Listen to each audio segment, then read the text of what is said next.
तर राज्य सरकारने आपल्या महाराष्ट्रामधल्या नागरिकांसाठी अशा भरपूर योजना काढल्या आहेत। त्या योजनांपैकी आपल्याला अर्ध्या पण योजना माहिती नाही। तर आम्ही यूट्यूब चॅनलच्या माध्यमातून तेच सांगण्याचा प्रयत्न करतो की आपल्या महाराष्ट्रामध्ये किती योजना लागू आहेत आणि किती नाही, हे एक एक योजनाची माहिती आम्ही यूट्यूब चॅनलच्या माध्यमातून देत राहतो। तर अशीच एक योजना आहे जे शेतकऱ्यापासून ते कामगारापर्यंत दर महिन्याला जे आहे 3000 रुपये मिळणार आहे। तर ही योजना कोणती आहे आणि या योजनेचा लाभ घेण्यासाठी अर्ज आपल्याला कुठे करायचा आहे, कोणकोणते शेतकरी किंवा कोणकोणते जे कामगार आहेत या योजनेसाठी पात्र आहेत, कोणकोणते डॉक्युमेंट्स लागणार आहेत, कोणकोणत्या नियम आणि अटी आहेत, तर ही सगळी माहिती आपण आता जाणून घेणार आहोत। तर मंडळी, व्हिडिओ शेवटपर्यंत नक्की बघा। हा एक महत्त्वाचा व्हिडिओ आहे आणि तुमच्यासाठी खास आहे, कारण शेतकऱ्यांपासून ते कामगारांपर्यंत महिन्याला 3000 रुपये मिळणार आहे। तर अर्ज कशा प्रकारे करायचा आहे, कुठे करायचा आहे, तर आपण चला आता जाणून घेऊया। तर नमस्कार मंडळी, मी प्रवीण शंभरकर, तुम्ही पाहता खेड्यातील मुलगा। देशातील असंघटित क्षेत्रामधील लाखो कामगारांसाठी केंद्र सरकारने आणलेली प्रधानमंत्री श्रमयोगी मानधन योजना ही अत्यंत उपयुक्त आणि दिलासादायक ठरत आहे। या योजनेअंतर्गत पात्र कामगारांना वयाच्या 60व्या वर्षानंतर दरमहा 3000 रुपयांची निश्चित पेन्शन जे आहे ते मिळणार आहे। वयस्कर अवस्थेमध्ये आर्थिक आधार मिळावा आणि असंघटित क्षेत्रामधील कामगारांना सुरक्षित भविष्य मिळावे, हा या योजनेचा मुख्य उद्देश आहे। ही जी योजना आहे विशेषतः लहान शेतकरी, हातगाडी चालक, रिक्षा चालक, रोजंदारीवर काम करणारे मजूर, बांधकाम कामगार आणि घरगुती कामगारांसाठी ही जी योजना आहे ती सुरू करण्यात आली आहे। आपल्या देशातील जो मोठा वर्ग आहे तो असंघटित क्षेत्रामधील काम करत असल्याने या योजनेमधून लाखो लोकांना थेट लाभ होणार आहे। पात्र कामगारांना त्याच्या 60व्या वर्षानंतर त्यांना दरमहा 3000 रुपयांची जे निश्चित पेन्शन आहे ते मिळणार आहे। अर्जदाराच्या वयानुसार दरमहा 55 रुपये ते 200 रुपये पर्यंतचे जे योगदान आहे ते सर्वात आधी त्यांना त्या अर्जदाराला करावं लागतं। उर्वरित जे रक्कम आहे सरकार स्वतः जमा करतं। त्या सदस्याच्या मृत्यूनंतर त्याच्या पतीला किंवा पत्नीला पेन्शनच्या 50% रक्कम कुटुंब पेन्शन म्हणून मिळते। सहभागी कामगाराला हवे असल्यास या योजनेमधून स्वइच्छेने बाहेर पडण्याचा मार्ग सुद्धा उपलब्ध आहे। ही जी योजना आहे भारतीय आयुर्विमा महामंडळ म्हणजे LIC याद्वारे चालवली जाते आणि व्यवस्थापित सुद्धा केली जाते। आता या योजनेचा कोण जे व्यक्ती आहेत ते लाभ घेऊ शकतो ते बघा। अर्जदाराचे जे वय आहे ते 18 वर्ष ते 40 दरम्यान असायला आवश्यक आहे। जे मासिक उत्पन्न आहे ते 21,000 रुपये किंवा त्यापेक्षा कमी असणे आवश्यक आहे। रस्त्यावरील विक्रेते किंवा कचरा गोळा करणारे, बांधकाम मजूर, घर कामगार, शेतमजूर, बिडी कामगार, मच्छीमार, चामडे कामगार, विणकर आदी या क्षेत्रामधील जे कामगार आहेत ते या योजनेमध्ये पात्र आहेत। आता या योजनेच्या अटी काय आहेत, काही अटी पण आहेत त्या बघा। अटी कोणकोणत्या त्या बघा।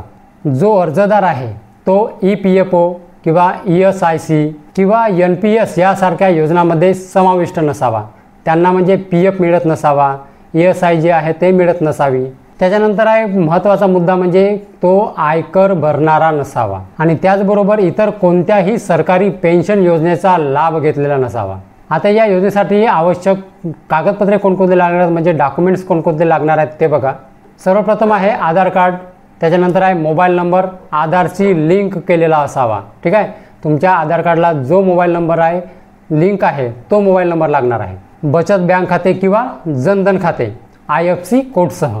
आता या योजनेसाठी आपल्याला अर्ज कशा प्रकारे करायचा म्हणजे नोंदणी प्रक्रिया काय आहे ते बघा।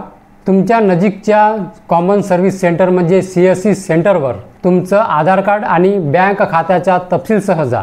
तेथे बायोमॅट्रिक प्रणालीकरण करून घ्यावे। CSC ऑपरेटर जो आहे तुमच्यासाठी ऑनलाईन फॉर्म भरतो। पहिल्या महिन्याचे जे योगदान आहे ते रोख स्वरूपामध्ये जमा करावे लागते। त्यानंतर तुमच्या बँक खात्यामधून ऑटो डेबिट सुविधा जी आहे ते सक्रिय केली जाते। प्रक्रिया पूर्ण झाल्यानंतर तुम्हाला PM-SYM जे कार्ड आहे ते देण्यात येते।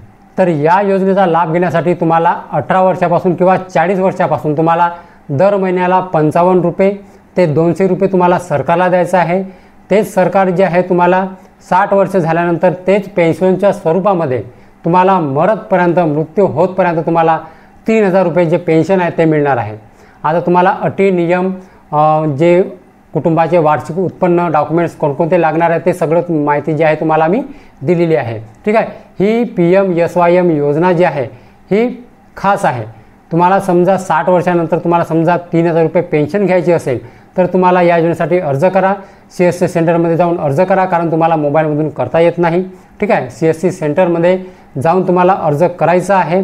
त्याच्यानंतर तुम्हाला 55 रुपयेपासून, म्हणजे वयानुसार आहे. समजा तुम्ही 18व्या वर्षी समजा फॉर्म भरला तर तुम्हाला दर महिन्याला तुम्हाला 55 रुपये द्यायचे आहेत. म्हणजे तुमच्या खात्यामधून आपोआप ते जे पैसे आहेत ते कटणार आहेत.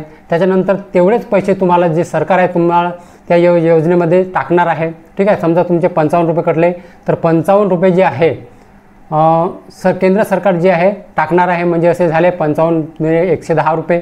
ठीक आहे. असे 110 रुपये तुमचे जमा लागतात. 60 वर्षापर्यंत जमा होतात. ज्यांचं 40व्या वर्षानंतर ज्यांचं वय आहे, ज्यांचं 40 वय जे आहे ते ओलांडलं आहे, त्यांना 200 रुपये महिन्याचे भरावे लागतात. तुम्हाला 18 वर्षापासून ते 40 वर्षापर्यंत 55 रुपये भरावे लागतात. त्याच्यानंतर 40 वर्षापासून ते 60 वर्षापर्यंत तुम्हाला महिन्याला 200 रुपये भरावे लागतात.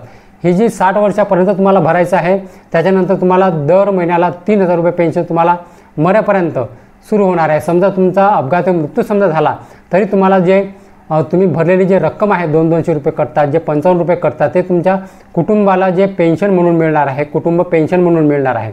ते तुमचे पैसे वाया जाणार नाही आहे. आणि समजा तुम्ही 60 वर्ष ओलांडला समजा, ठीक आहे, तुम्ही 60 वर्ष ओलांडला तर तुम्हाला दर महिन्याला 3000 रुपये पेन्शन भेटत राहणार आहे, ते पण तुमचा मृत्यू होतपर्यंत. तर ही जी PM-SYM योजना आहे ती खास आहे. तर ठीक आहे. तर मंडळी, हा व्हिडिओ शेअर करायला विसरू नका. तर मंडळी, हीच होती आजची माहिती. तर मंडळी, माहिती जर समजली असेल आणि जर व्हिडिओ आवडला असेल तर व्हिडिओला एक लाईक करून माझ्या चॅनलला सबस्क्राईब करायला विसरू नका. तर चला मंडळी, अशीच नवनवीन माहिती आणि योजनाबद्दल माहिती घेऊन भेटूया आपण उद्याला. जय हिंद, जय महाराष्ट्र.